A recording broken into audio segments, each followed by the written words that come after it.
from wherever you're watching us tonight. Thanks for joining us on the Tuesday edition of the show. It's the first one for the week, and it promises to be exciting as always. From Lagos, I'm Yemi Adebayo.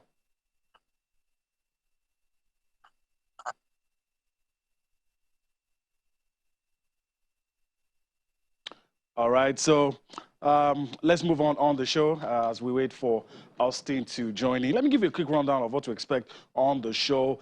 Still in the aftermath of the sacking of Coach Gernot Rohr, we're going to be looking at the guys that will take over from Gernot Rohr and the expectations and possibly some of the reasons behind the sacking. We'll also talk about the UEFA Champions League draw, the controversies surrounding that draw. We will also take a look at the situation at Arsenal. Coach Mikel Arteta has stripped Pierre-Emerick Aubameyang of his role as the captain of the team for a disciplinary breach. We'll look at all of that on the show tonight. We'll do grassroots for you. We'll talk about the Tola Woshika Football Cup. We'll talk about that as we move on the show. Hopefully, we will be able to have a chat with the man in the saddle, the man in the eye of the storm, the new interim manager of the Super Eagles. Hopefully, it comes through for us on the show tonight. That's the outlook of the show. All right, let me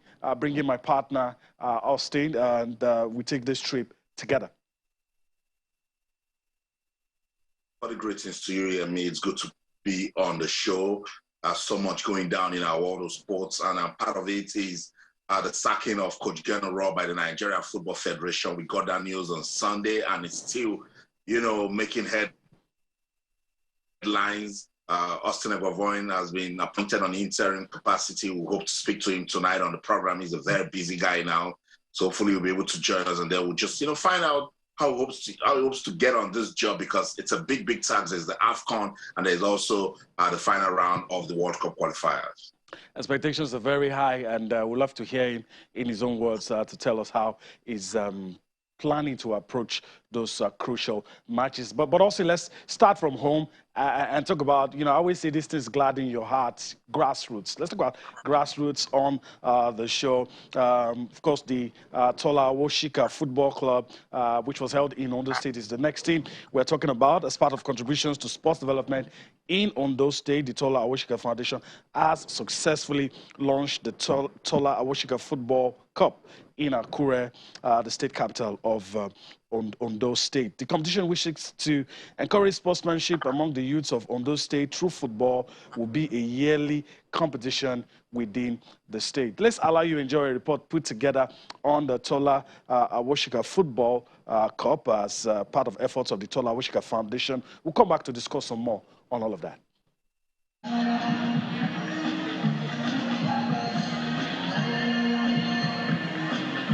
The maiden Tola Woshika Football Cup brings together dignitaries within and outside Ondo State, and this includes the Deputy Governor, Loki Ayedatiwa, representative of the Minister of Youth and Sports Development, Sunday Dare, ex-international JJ Okocha, and popular hip-hop star Davido, friends and families of the sponsor Tola Woshika.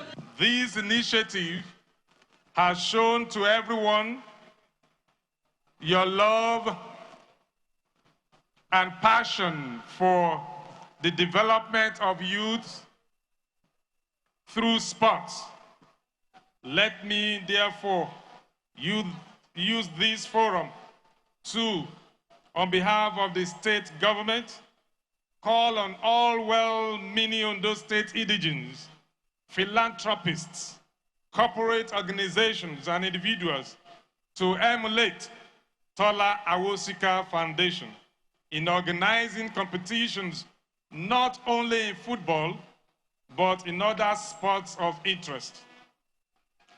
The ministry will support Tola Woshika Football Cup 100% because it is in line with its mandate and its initiative, an initiative of this program and the project. We will support and engage the youth in this format.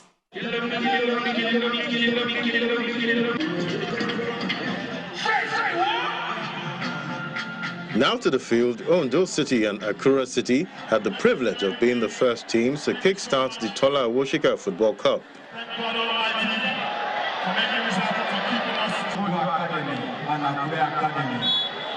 At the end of regulation time, it was goalless, and the organizers decided to present the maiden trophy and checks to both teams.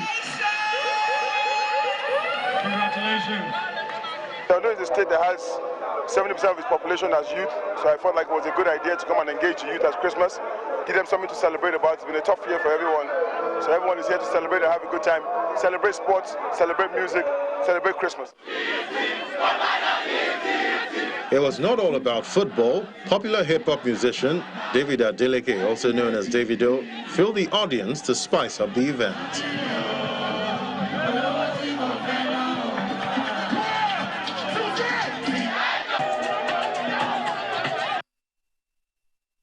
All right, talk about the incredible power of sports, and you can see how a lot of people were brought together, and I like the support the foundation is receiving from Ondo State. You also had the sports ministry in there. Celebrities also came around, and that's just the way to go if we want to develop sports, not just football, but do things across board. And I'm very sure Austin agrees with it, and I'm very happy. It gladdens my heart. It's going to be a yearly event. Awesome, shout out to the organizers of the Tola Awoshika, Cup. I mean, look, this is what we should be doing with foundations. This is what we should be doing to uplift communities. And I love the fact that they have outlined the objectives of the competition, and they see football as one useful tool that can help them achieve that. Also good to see the sort of support is receiving from people in Ondo State also. Look, this is the way to go. This is how to empower young persons. This is how to discover and nurture talent. So I just hope that they keep it going, and then more persons will come out to support the foundation, because what they're doing is really laudable. All right, so that's it. We need to move on the show. Our next port of call will be to have a conversation with the interim manager of the Super Eagles. Let's see if we can go straight ahead to that. Let's see. Greetings, Coach. Thanks to have you. Thanks for joining us on the show. If you can hear me, it's good that we have you. A lot of people want to listen to you. But first, I want to say thanks for finding out time to be with us tonight.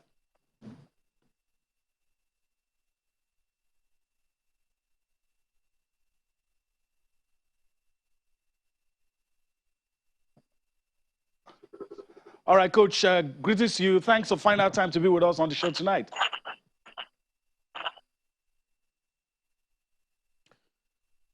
Okay, it does appear we're having some technical issues. We'll try to sort that out. It will be interesting to get Coach Austin Avon to speak with us on the show. But Austin, as we try to put our ducks in a row and get that conversation going, I don't know if you were surprised when the decision was taken, or like some people would say, it was a long time coming.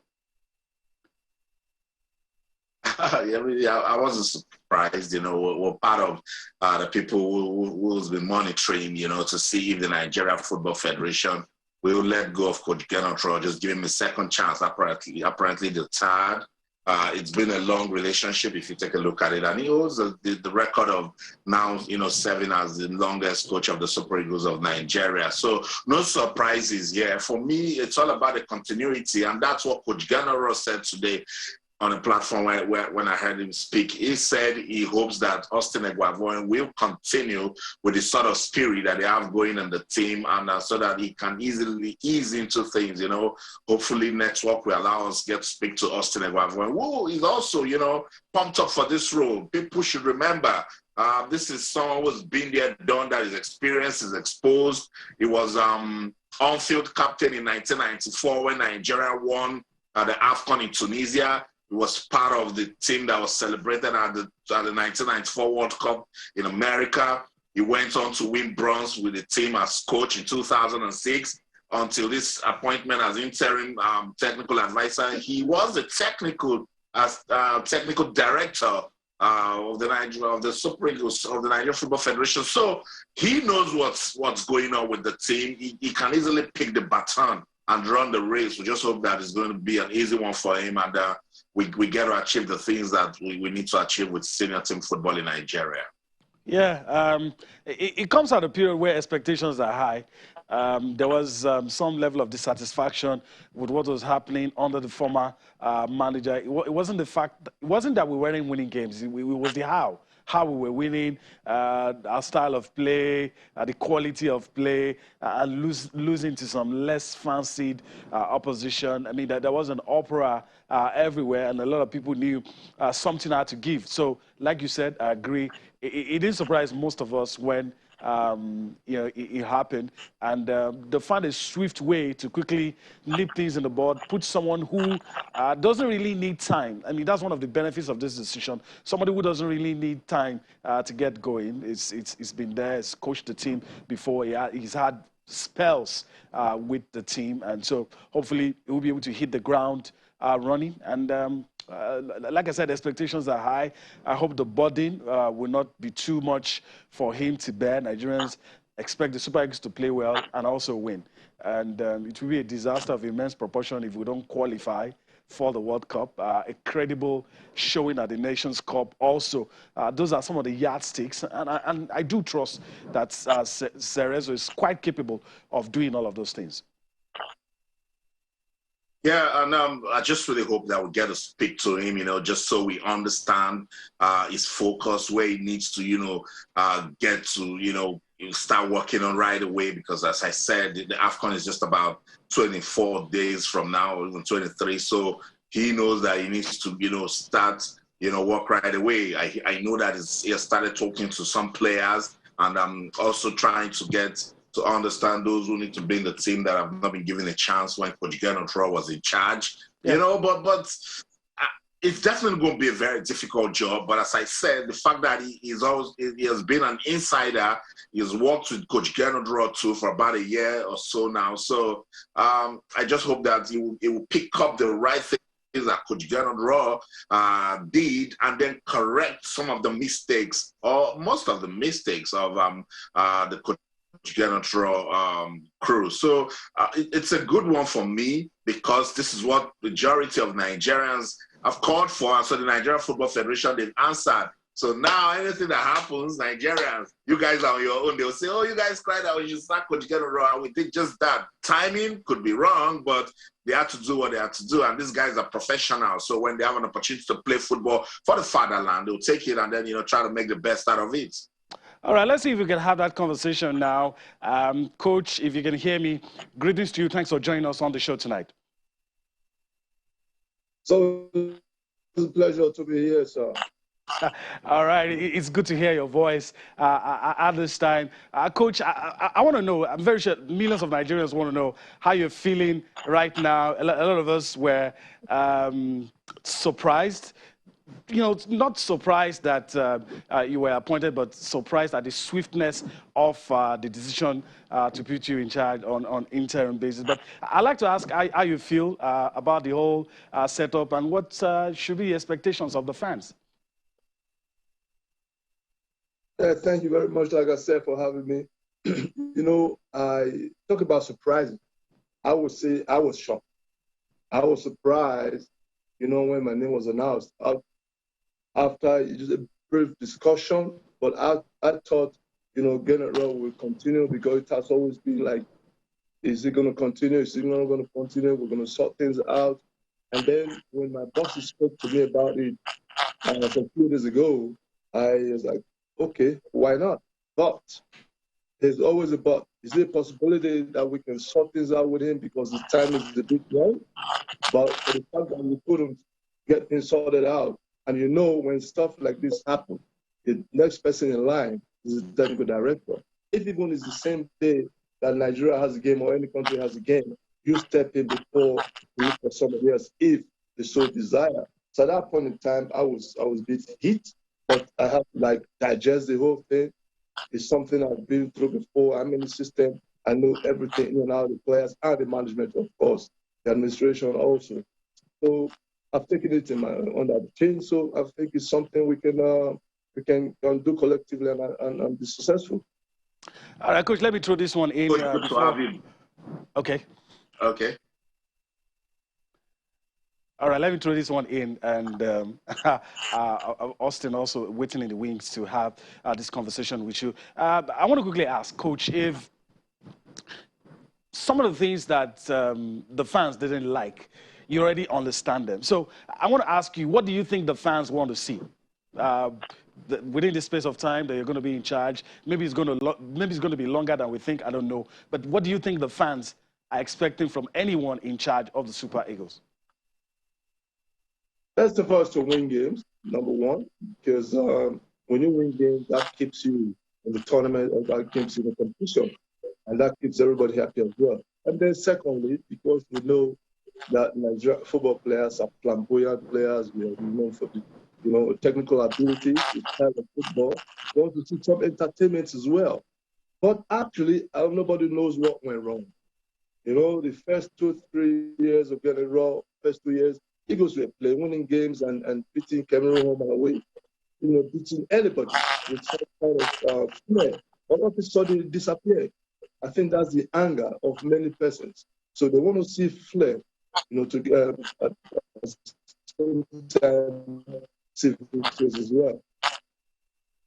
Coach, thanks for taking our time out to speak to us tonight, and congratulations once again on this role. Coach, a major problem that has been identified with the current Super Eagles setup is indiscipline. Now that you're in charge, how are you going to tackle that, particularly that you have just, few, time to work with this team?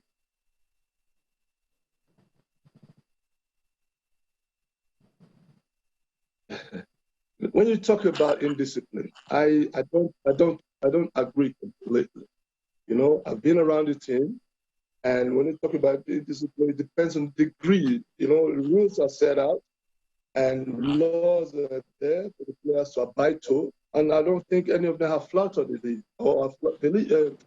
rules yet. So if anybody has done that, it should please, bring such evidence. Say player A, player B were caught, wanting for X, Y, Z things they did. I haven't seen anyone, but it depends on what they talk about indiscipline, because they go to training on time, they report on time.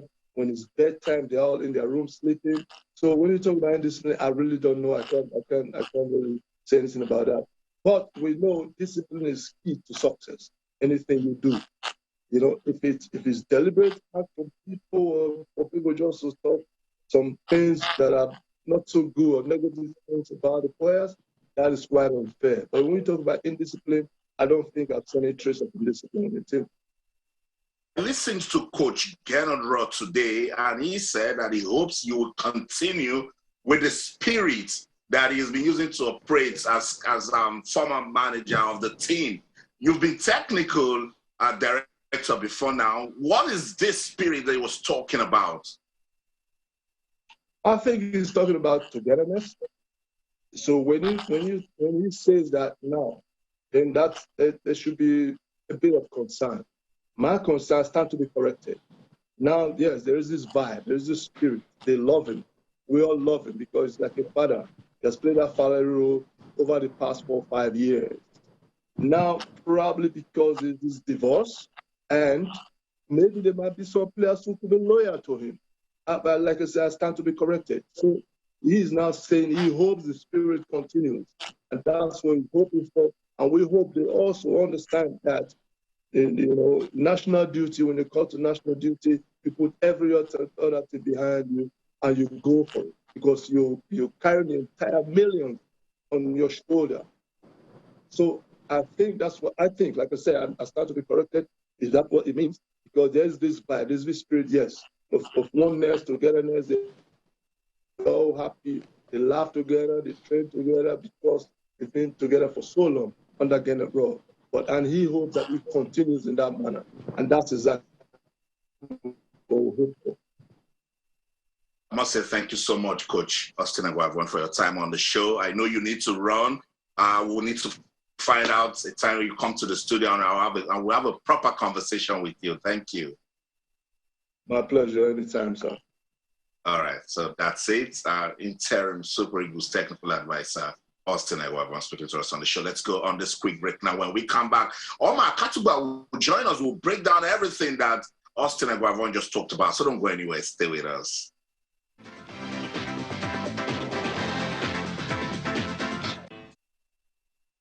Welcome back. It's Sports Tonight on Channels Television. We just finished speaking with the newly appointed interim manager of the Super Eagles of Nigeria, Austin Eguavoen. You listen to that conversation. I want you to talk to us on the show tonight. Particularly, let us understand how difficult this role is for Austin Eguavoen. But he comes with a lot of experience, so I'm not bothered. Talk to us on Twitter. You can send us an email, sportstonight@channelstv.com. Not Twitter, please. sportstonight@channelstv.com. Send us an email.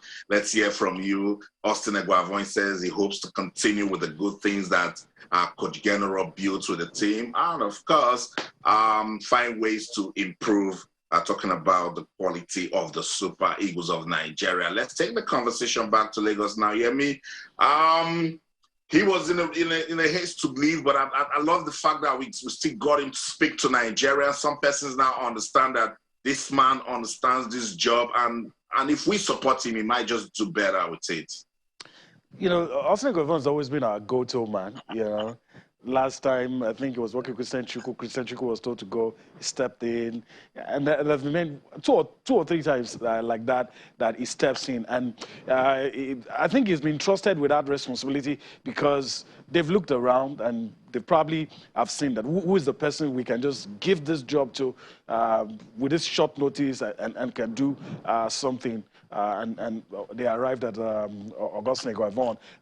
What I would have loved to know, and I'm not sure we'll be able to answer us with just a few days into the job, is there going to be a drastic change, or we're going to continue with what we've seen under General Troll, like you said, maybe tweak or improve a few things, or it's going to change.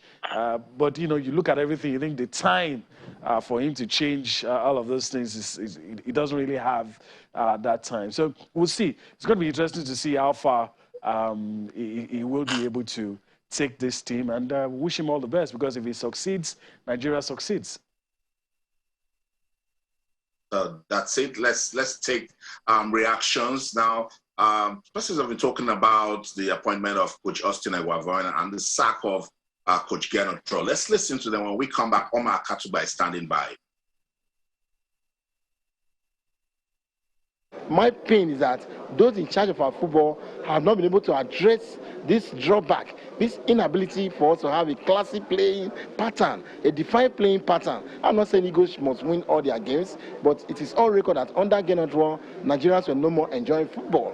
After all the stress of kidnapping, of hardship, of traffic and problems here and there, we thought with Super Eagles would give us succor, something to really make us celebrate. But we have a team who was giving us terrible results and nothing fast came from the Football Federation. It is quite sad. The NFF took too long to take a decision on General. And for Austin Eguavoen, he has proved himself over the years. Great defense player, right from Bendel Insurance to ACB to clubs in Europe and all. And he had handled the national team before, even at the point taking us to a bronze medal at the Africa Cup of Nations. He has always been a stopgap coach, a stopgap manager. And I think, having him on interim capacity may not really bring out the best from him, because he's not surrounded by a long list of superstars, so to say, but not all of them can be addressed as coaches. If you want to have somebody in charge of a national team, let's have the head coach, let's have one or two assistant coaches, and give him the role, let him be there. Well, Eguavoen is someone who's played for Nigeria. He's won the Nations Cup with Nigeria. He's been part of the coaching crew, got a bronze medal as a coach. So he's got a lot of experience. He's got respect as well from the Football Federation. The Super Eagles players know he's the former captain. So he's that sort of person who walks into the dressing room with a lot of experience. And I think that it's a good idea that we've got someone who knows Nigerian football, someone who we expect a lot from Nigerian football. And now all the fans have to do is go behind and support Raw. I beg your pardon. They have to support Eguavoen, because we're going to the Nations Cup with this manager. You have to support your national team. Whoever is in charge, let him get his job done. I hope he goes on and wins the Nations Cup. That would be my expectation. And also qualify Nigeria for the World Cup. And I pray the Federation, in their knowledge, will maybe give to a local coach this time. It's time for us to also invest locally. He's someone who understands the league. He's coached clubs in the league. So I hope he's the technical director of the NFF. who better to understand Nigerian football domestically than him? I just pray it works out good for all of us. Gennett Roy seemed like he was leading us nowhere. He started quite nicely, but it's like he had reached his capacity and he had nothing more to add.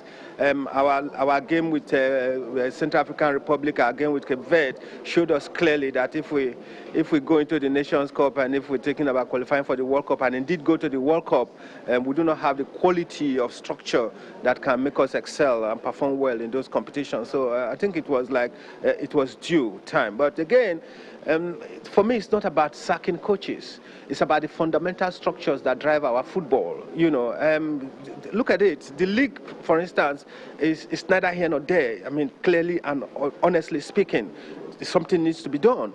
The Chan team, the home-based team, they have been in the continent and they have also not been showing class, you know, which shows that we're not producing at home. I see various sports federations trying to look for players and athletes in the diaspora.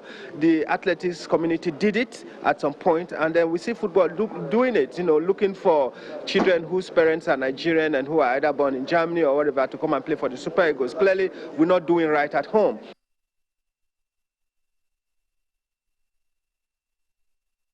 All right, sports journalists bearing their mind, speaking on the recent developments with the Super Eagles of Nigeria. It makes for an interesting discussion. All right, Omar Akadwa joins us now as we continue with this discussion we've been having. Greetings to you, Omar. Thanks for joining us on the show tonight. There's a lot to talk about, but first, let me throw this in. Did the sacking of Coach Gennett Roy come to you as a surprise? Yes, it did, because I think that the timing is very poor. I feel like it's a knee-jerk reaction. It's basically playing to the gallery. We've put ourselves in a very confused state right now, because we should have allowed Gennett Roy to finish what he started. Gennett Roy has, you know, kind of almost ruined all of the good work he started. And then we should have allowed him to land and completely ruin things by himself so that he takes responsibility. What we have done now is to put Austin Eguavoen in a very tight corner. The kind of game or the kind of football we saw in our last games gave us a cause to worry. And of course, some of us feel that it would take some kind of good fortune for us to qualify for the World Cup when you look at the quality of teams, you know, in the draws. And of course, and going to the AFCON after not being able to win it the last time, we thought that Gennett Roy was going to build a team with the quality of players that he possesses or possessed to do better in Cameroon. But with the kind of football we saw, it wasn't looking like that. I thought that they could have allowed him to finish all of this, and then a new coach comes and starts all over again. Because what we are doing now is putting a Eguavoen and then get him out in a month's time and then start all over again. It's almost, it's confusing, I must say. But hey, the NFF know what they want. I hope they know what they're doing. We just watch and see how things pan out. All right, quick one again. Do you think it's mission impossible for you? You've explained how difficult it's going to be for Cerezo to and all of that. Yeah. But do you think it's mission impossible? There are people who feel breath of fresh air. He knows the players. He's been in and around of this team. He might just go there, work his magic. We might win the Nations Cup. We might qualify. It's possible. So I'm asking you: do you think it's mission impossible? Absolutely. I think it's mission impossible, and I don't believe the idea that he knows all these players. He doesn't know most of these players. These are completely new set of players with different mentality. These are, I mean, we know that this is the youngest set of Super Eagles we've had in a long time. They think differently. Their approach, their work ethic is different. And he also mentioned the fact that some players, a lot, have built a strong relationship with Gennett Roy. And most of those players are still going to feel aggrieved, kind of, because they are aware of all of the shenanigans. They are aware of all of the, the drama that has, that has taken place while Gennett Roy was coach and what has led to his sack. A lot of people are not happy. And I hope that Iguavan will be able to steady the ship. But the question is, how much time does he have? We know that the NFF are still searching for a foreign coach because that is what is more profitable for them. If they get a foreign coach anytime soon, Iguavan will be asked to leave. So it will almost not settle down before they even say, hey, we found a new coach. We thank you for helping us. So it will be in a very confused state. It will want to impress, but the time will not be there. And of course, I know they will be doing a lot of changes, inviting a lot of players that were not called up by Ganotwa, and we will hear people complain and all of that. We're already hearing names being thrown around. So there's already confusion in the air. But like you guys have talked about, and like I know, and like a lot of us know, Austin Eguavoen seems to be the right person for this kind of problem, because it's a problem. He knows how to manage such a situation. He's done it many times. I remember in Omdurman, I don't know if you still remember, I was just watching the video while you guys were talking to him of how he went to Omdurman for that Mission Impossible and defeated Algeria by 5-2. That's something I remember him very well for. Of course, Egypt 2006, my first African Nations Cup as a journalist, Austin Eguavoen was the coach. He seems to have the character, the personality, the maturity. But all of that will be tested with this kind of problem that they've given to him. We'll see, Omar. We just need to support him and wish him all the best on the job, and he's pumped up about it. So hopefully it's going to go well for him. So Omar, let's get into the UEFA Champions League now. Let's take a look at the round of 16 fixtures, and then I'm going to ask you what you think about it, because after the technical error, the draw had to be done again. And after it was done, it produced this. Chelsea will take on Lille. Sporting Lisbon of Portugal will play English giants Manchester City. Inter Milan will play Liverpool. Atletico Madrid will go against Manchester United. Manchester United would have preferred the first one that was cancelled. PSG will take on Real Madrid. Maybe Real Madrid will be saying now, why didn't they give us what we had the first time? Salzburg will take on Bayern Munich. Benfica will take on Ajax, while Villarreal will host Juventus. So, Omar Katuba, there you have it. The round of 16 fixtures in the UEFA Champions League. Loads of talks, Omar, coming out after this draw because of the technical error that was witnessed, and then the draw had to be done again. Did you believe in this second one? Of course. What happened with the draws shows you that whatever is happening at the highest level of football is controlled by human beings. And when human beings are in charge of anything, you expect human errors or technical errors, as it were. The first one was more interesting. Manchester United, PSG. Oh my God, that would have been a blockbuster. The whole world couldn't wait. We're already salivating. We're already looking forward to a big matchup between Messi and Ronaldo. Of course, we know the debate that will never go away. Who is the greatest player of this generation? Who is the greatest player of all time? And such a matchup would have given us enough reason to debate and banter on Twitter and what have you. But hey, technical errors didn't give us the opportunity. Now we have Real Madrid, PSG, another equally tantalizing fixture. Yeah. Real Madrid finding their way back to form again. PSG, with all the big stars, not looking very solid as a team. But hey, this is PSG. Perhaps when they play against a team like Real Madrid, their true colors will show. That's a game a lot of us are looking forward to, simply because Lionel Messi, who has a fantastic record against Real Madrid, is now a player of PSG. And of course, Sergio Ramos, who is a Real Madrid legend, former Real Madrid captain who won everything with Real Madrid, now plays for PSG. So two Real Madrid, a Real Madrid ex-player and a Real Madrid ex-adversary will now be teaming up to now try to bring down Real Madrid. That is something that will be mouth-watering. And I think that is going to be very, very, very, very interesting. Ajax is a team that I have so much respect for. They played amazing football this season, and they are one of the outsiders, I beg your pardon, in this Champions League season. And I think that that's a team that could go all the way. And with due respect to their opponents, Ajax seems to have been in a very fine form. And I want to tip Ajax, to go all the way and pick this one. All right. As I asked for you in the last 2 seasons, I think they're doing a great job. So just wait to see. But before we hand it over to Yemi Lagos, it's Inter Milan against Liverpool. Does Klopp's team have to have any form of worry? No. With due respect to Inter, the Italian teams haven't been doing well this season. Look at how AC Milan on 2 occasions took the lead against Liverpool, ended up being beaten. And this is one of the currently the best teams in Italy. Juventus, who used to carry Italy's flag, are not doing well, even domestically this season.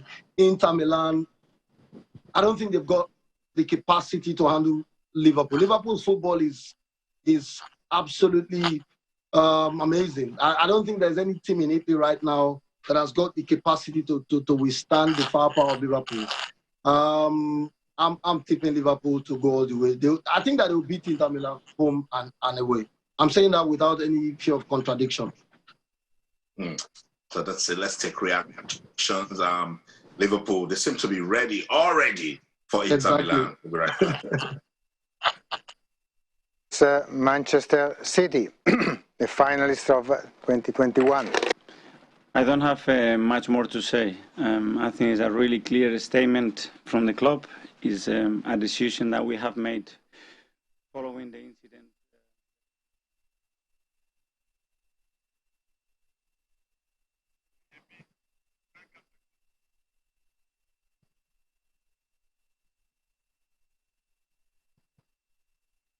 Well, a little mix-up there. We're going to sort it out. You saw Mikel Arteta, the Arsenal manager, obviously talking about a very hot subject, stripping Pierre-Emerick Aubameyang off the captain's armband.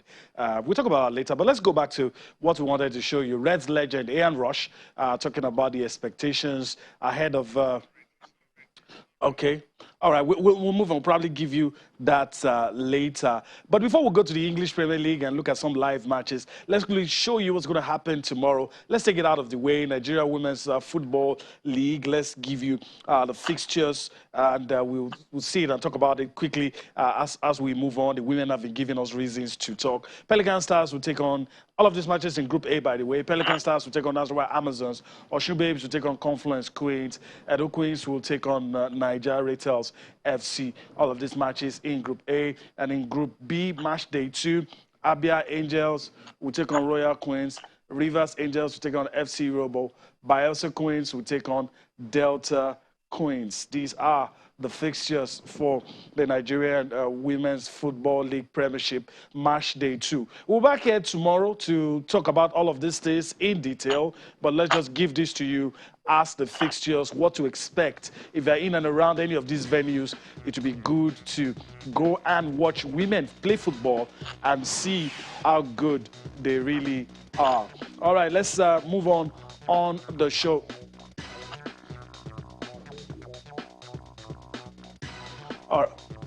All right, so that's it. Before we move on, let me just, Omar is still with us. Let me ask him a question or two. Omar, you talk about Liverpool and you sounded so confident about Liverpool and giving their opponents no chance. But if it was the Premier League, considering the fact that they're going to be missing 2 key players in January, do you think that will slow them down in the English Premier League? Not the UEFA Champions League now, but I just wanted to ask that because you seem quite confident that most of these other teams are not quite a match for Liverpool the way they play currently. Of course, I mean, they're going to miss these 2 players. We're talking about 2 of their best frontliners, Sadio Mane, Mohamed Salah. Mohamed Salah is the best player in the English Premier League, one of the best players in the world, the leading scorer in the Premier League. So they will miss him dearly. I hope that, or I think that Jurgen Klopp will be praying earnestly that Egypt are knocked out of the Nations Cup early enough so that Mohamed Salah can be on the plane back to England.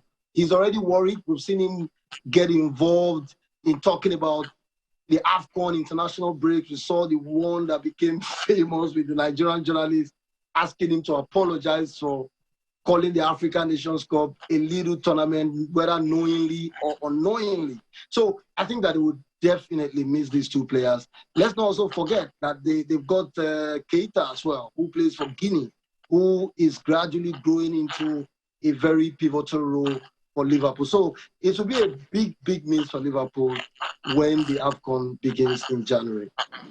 Omar Katugbe, I want to thank you for your time on the show today. Hopefully we get to do this some other time. Always a pleasure. All right, that's a friend of the house, Omar Katugba, talking to us about a lot of issues in the world of sports. Let's take a situation report from Austin's end. Situation report in the English Premier League. One game called off today, but two matches currently going on. Let's see if we can get a situation report from those two matches. Of course, Aston Villa and Norwich involved. Manchester City also involved in one of the matches. We'll see if we can get that for you. But let's quickly move on the show. Let me see if we can just get that to you. All right, it's halftime now. Aston Villa and Norwich. Aston Villa leading by a goal. And, of course, Manchester City. 42 minutes of football played. And Leeds hammering. Leeds are missing seven senior team players. And so it's a hammering now. 42 minutes played. 3-0 in favor of Leeds. All right, so that's the situation report. But let's quickly, we showed you this earlier. It's going to be our parting shot on the show. You listen to it and we talk about it. Let's quickly listen to Mikel Arteta, the Arsenal manager, talking about the situation with Pierre-Emerick Aubameyang. Of course, is the breaches, disciplinary breaches is hard. Then we'll come back to wrap things up on the show. All right, Kuku and Austin, we got to go. But it's your end. Yep. Arteta sealed lips on this one, not telling us much. But again, he's been stripped. Pierre-Emerick Aubameyang been stripped of the captain's armband. Yeah, they described this as a disciplinary breach. And for you to be the captain, you must lead by example.